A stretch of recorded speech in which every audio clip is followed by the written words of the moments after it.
It's been a while since we've been on this beach, where the act began. Where two heroes united, everything was purple, and almost now everything is clear. Except for one last area. Well, technically two, but one last area. Hello everyone and welcome back to Neopets, the Darkest Faerie. Today we are finally going to begin our adventure into the depths of Meridel. So we just need to go back to the Thieves Guild and hand over the treasure.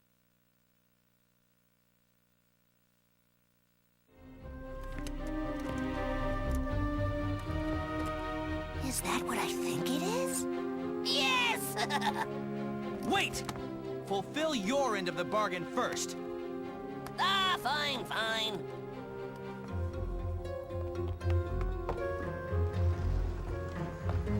Down there!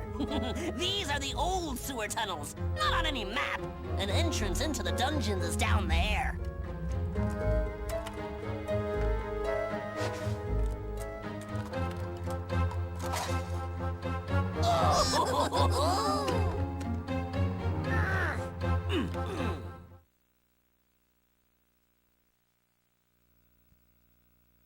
Hello. They didn't really hide that hole very well. But anyway, we're here, at least the beginning of it, heading through the ancient sewers to find our way into the upper dungeons. Because if we remember back from that book, we have 3 castles to go through in order to get to the Great Treasure Vault, a la Monty Python. Now, you might be wondering to yourself, okay, at this point in the game, we've just been dropped into the ancient sewers and we're working our way down. This seems to me like it would be some sort of point of no return until we were pretty much done and getting back up in order to actually deal with Meridel itself. Not at this point, actually. After I get this one chest, this area that's right out of the way of the map with that one chest actually gives you a way out. By just jumping over these platforms here and going up this ladder, you're able to just exit the ancient sewers at any time. It does pop you outside of Meridel, so that instantly, if you're not wearing the Cloak of Heroes, the scout will instantly see you, so don't stay out for too long, or prepare ahead of time. So, the ancient sewers. This area is really short, but it has one big obstacle in our way. Rising water. Remember how I said in the Black Keep dungeon? Yeah, you were able to control it. Well, get prepared to die a lot. It is game over water if the water is high enough. So you do have to be very, very careful about where you tread when you go through this area. Make sure you're not staying in the water for too long and getting a good bearing on where you can actually stay platform-wise. Yeah, it's up right here. It just means that there's going to be a lot of waiting in the sewers. Also playing it very cautiously as we go through. I do like how they put just one Neopoint, like, areas, like, sparsed around the bottom of the water there, just to entice you enough in order to go, yeah, I'm gonna go get it. So it really depends on what your greed is in order to get all the Neopoints. In my case, I just go over the clogs that are around here, which usually don't have any sort of rewards inside of them anyways, so just me putting myself into more danger.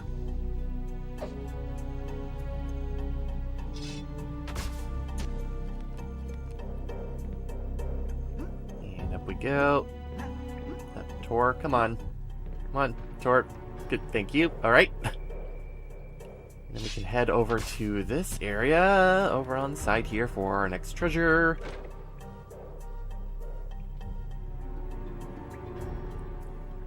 The cork was actually not in its right place there.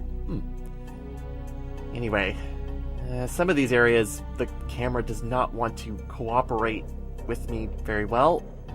Come And there we go. So I want to get back to that area. What? Ah! Uh-oh. Okay, gotta move. I don't know when the water's gonna rise. Go. Okay. Oh boy. I've never seen that happen with the hook shot before. Now, before we actually head further east, there is a small area to the north that we need to go through, which is that little tunnel over there. I just gotta make sure that I'm giving myself enough time. It's safe to say whenever the water starts lowering, that is when you're able to immediately jump down to the bottom in order to make your move. Gives you the maximum amount of time anyways. We just have to go around the outside edges of this room in order to get our next treasure. Another Starlight Potion. I'm not going to be using this many Starlight Potions. It's just getting out of here is another problem. Some of my strategies usually involve getting close enough to the entrance of a room in the sewers in order to make my way out. Fortunately, I don't really do that all that often. Okay, let's see. Gotta get up and hook shot and...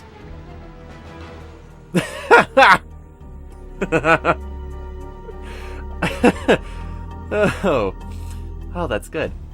Okay, awesome.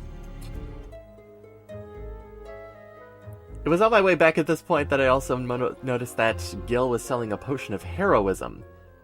A potion that we don't actually know what it is, but going into my inventory, it actually is a potion of power. So, weird kind of exits there. So, one death later, we're able to get over to the east side here. Yeah, I die a whole lot. And all of it's my fault. We just have to make sure that it lowers. And you can take one or the two Neopets paths to get through.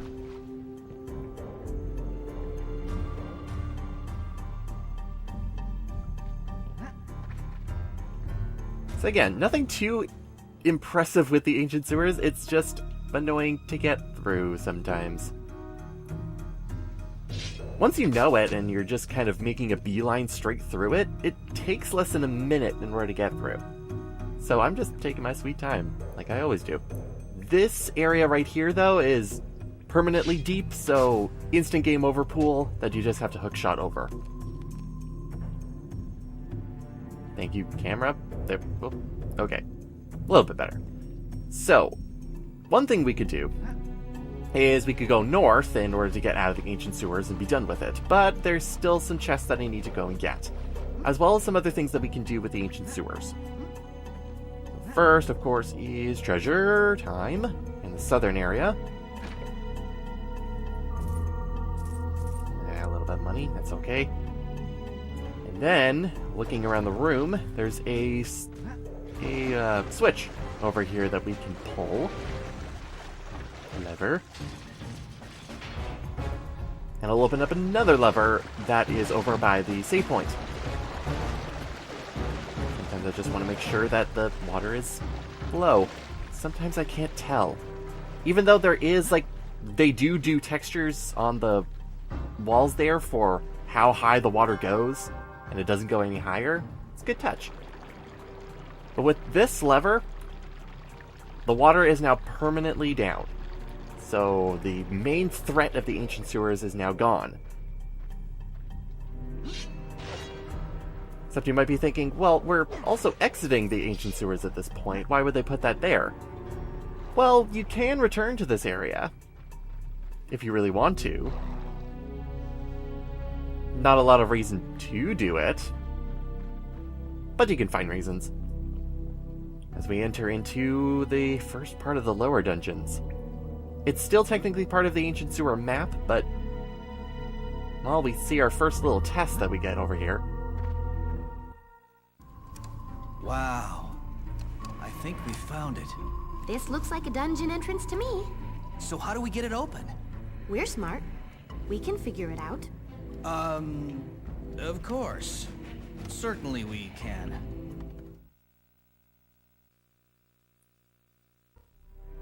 Yeah, good cutscene. So we have a door that is not easily opened. I didn't really want to feed my pet. Oops. It's weird having it on the same button, and then our Termac is just running around. So we have to take a look at a few things in order to get a real sense of what this puzzle is. Big door, levers everywhere, and one in the center here, which is the main door switch. Pulling it should make the door open. Except our attention is put over to the right-hand side, where that crack is.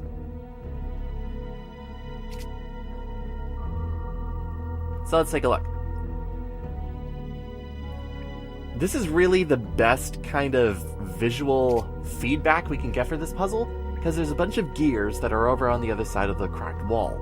And we have to make sure that with the other switches that are on the walls here, all three of them, are able to interlock their gears together so that the door is able to work again. You can flip them one way, you can flip them another way, or if a gear just does not want to go into a specific position, it will automatically reset itself and won't stay in place. It really comes down to a combination puzzle of which of the three gears you need to move in place first for the next ones to go over. That bottom gear that we can barely see can't be put in there properly. So what we're going to do is maybe with the top one. Probably can't put I can't put the top one, or the middle one, because it's just going to interlock. So let's move the top one out of the way, and then move the middle one up, so that I can move the bottom one in. And see how that works. So middle one up. Maybe I can move the top one in now. Who knows? Nope, not quite. Okay. Stick to the plan. Let's move the bottom one in. Okay. Now, I'm going to move the middle one down. So I'm allowed to. Good. And then I can move the top one in. There. And it looks like all of them are in place. So let's try the main door. Yay! Nice.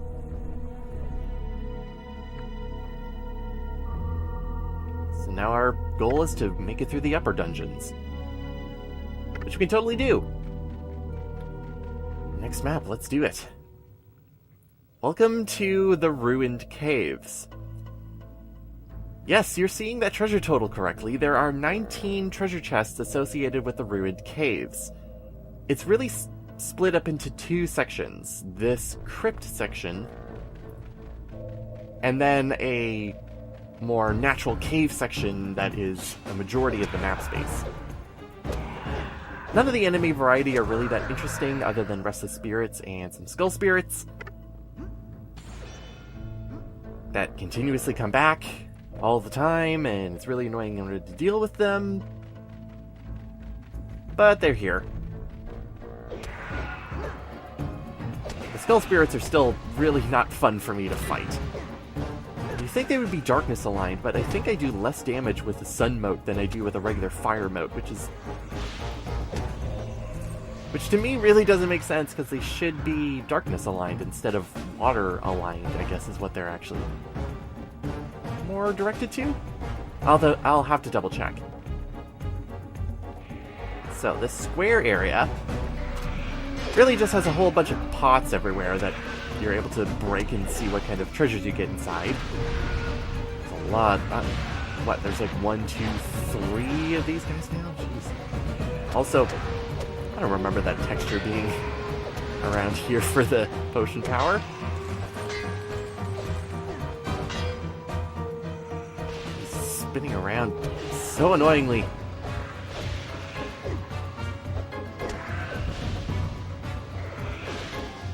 Sometimes I could think I can hit the skull area and then it doesn't want to work.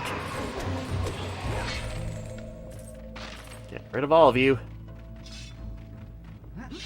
Okay, you good? Yeah, that potion of power texture is all weird in this area. Okay. What, that's like 3 different textures for the same item? So, we can head down here, which is still technically part of the ruined caves, because we can see it on the map. And we have a bunch of doors here that lead to, supposedly, King Skarl's personal chambers. I'll be talking about them in more detail later, because even though I'm talking about this 15 minutes in, this whole area of descending into underneath Meridel is one of my favorite parts of the game. And there's a lot of reasons for that, and it's mainly from an atmosphere sense and also from a development sense. Because there's a lot of stuff that happens in this section of the game that is really, really cool. Not to mention the ancient stuff that we're dealing with now. Like, if I were to think of it inside of my head, we have the first castle or the fourth castle that's up here, and we have to go in descending order. So we're around the third castle area that we're dealing with, that sunk into the supposed, quote, swamp. If the Monty Python reference holds up enough. But in order to get into the rest of the ruined caves area, we need to break down a few doors in order to just jump over some ledges, and then we're good to go. Except some ghosts won't leave me alone. Always around. Sometimes I just think that there's more to it. There is that little stick-out area that's supposedly on the eastern side of this place.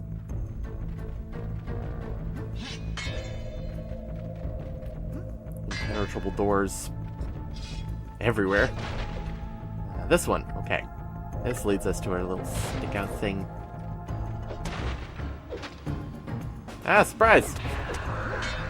You're not a genie at all! Ooh. Oh, that actually popped out some good money. There we go. Perseverance rewarded. Even more! Excellent! Alright, let's get into the caves proper here. I gotta find my door. There it is. And we go away from the ghosts and the ghoulies up into the natural caves around here, which, judging from the spider webs everywhere in this place, yeah, the enemy variety changes, being spiders. Spiders as far as the eye can see. So the thing about the ruined caves, mostly with general consensus of it, is this area here, and going east past the save point, because progression actually heads up to the north area where all the torches are. We'll be tackling that later. Is not all that interesting to look at, and there's a lot of caves to cover. So we're pretty much just going to get like the cliff notes here. Because as much as you would love seeing me kill every single spider and making our way through the caves in order to make sure that I'm not missing anything, the ruined caves are rather disappointing. Except for one thing that you can do in here. Because you might have noticed that we haven't found any treasures for the ruined caves yet. And we will barely find any treasures in this video. We'll find a total of 4. That's right, 4 in this entire expanse of the caves. So yeah, it's a little bit disappointing. So making our way east, our ultimate goal is just to find any sort of treasure chest that we can muster. Whoa, that's a lot of Neopoints. But the main enemy that's really in this caves is lava everywhere, and our first kind of land-based obstacle as well. Half lava, half land. So if you stay on this kind of land for too long, you will take progressive damage, and a good chunk of it as well. So it's best not to stay around here for a good amount of time, especially if you haven't been picking up a whole lot of health items. Extension-wise, the red negs. But it's kind of weird that this is the first place that they would implement them. Because we've seen lava pools before, and you could just, like, stand around and chill, and it would be no problem. It's just here that it's decided to work this way. There's another chest over there, so we gotta loop around somehow. And the way we do that is through this pillar here, which we were able to climb up.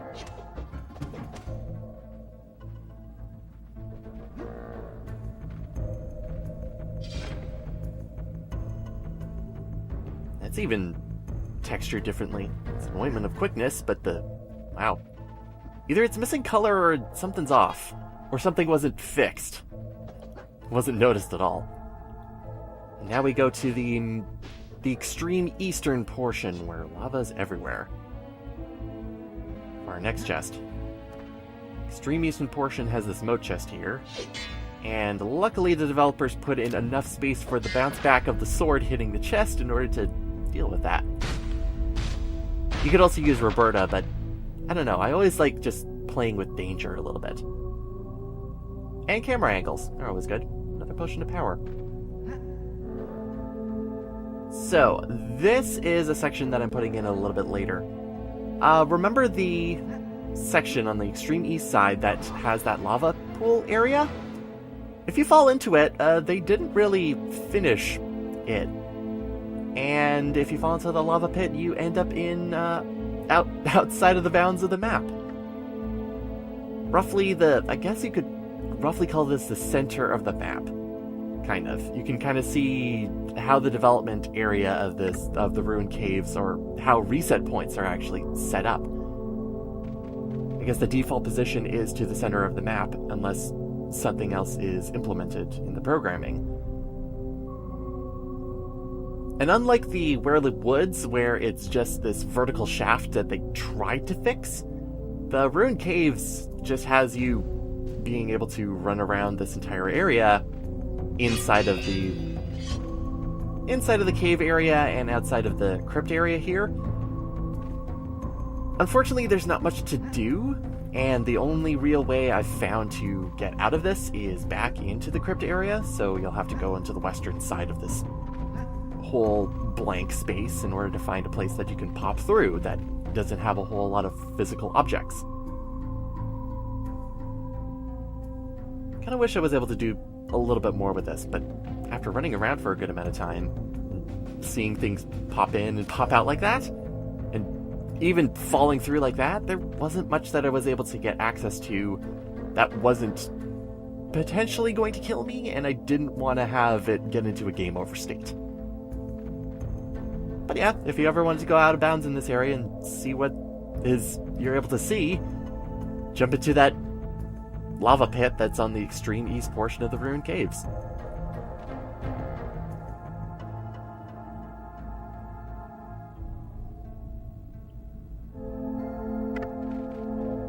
So let's reset and go back into the fork in the road and head south. So there is something else that I want to get here. It's over here on that hookshot point. And do careful jumping through of the lava. I'm not a person who would want to test, personally, in terms of my game, which lava was actually programmed to be a game over and which was just going to be causing glitches.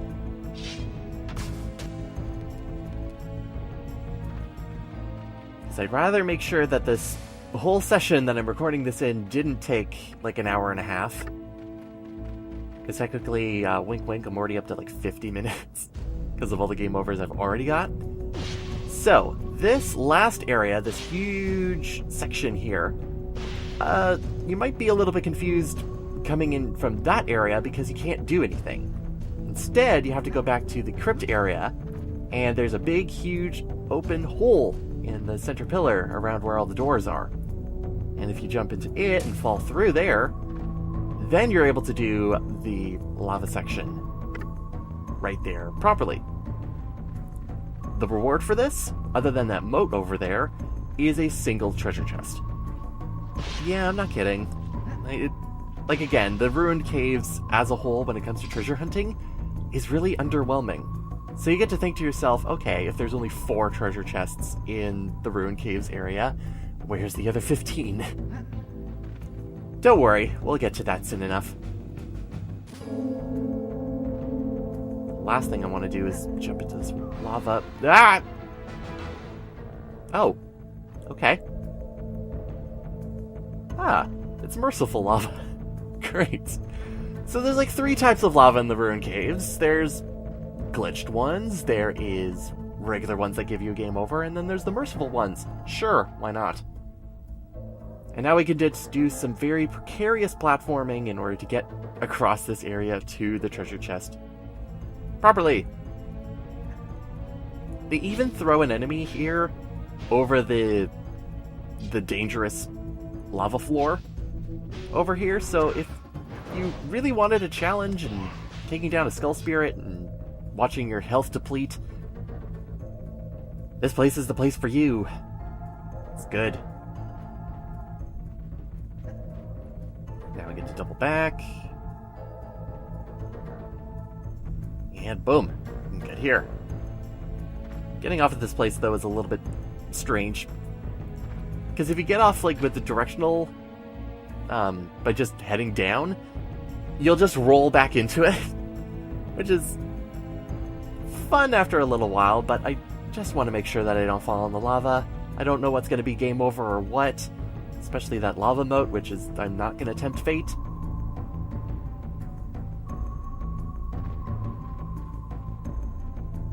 And then I'm going to line this up, because I do want this lava moat. Because once we hit that hook shot point, we can head back to the save point in the caves. And get prepared for the next... Okay, come on. Like something attached to something, please. So now we can head back to the save point area and get ready for our next leg into the dungeons. We're not even in the lower dungeon area. This is a completely side area that we're forced to go to. What could it contain, and what more can be said about this whole area in general? We'll find out next time. See you next time, everyone.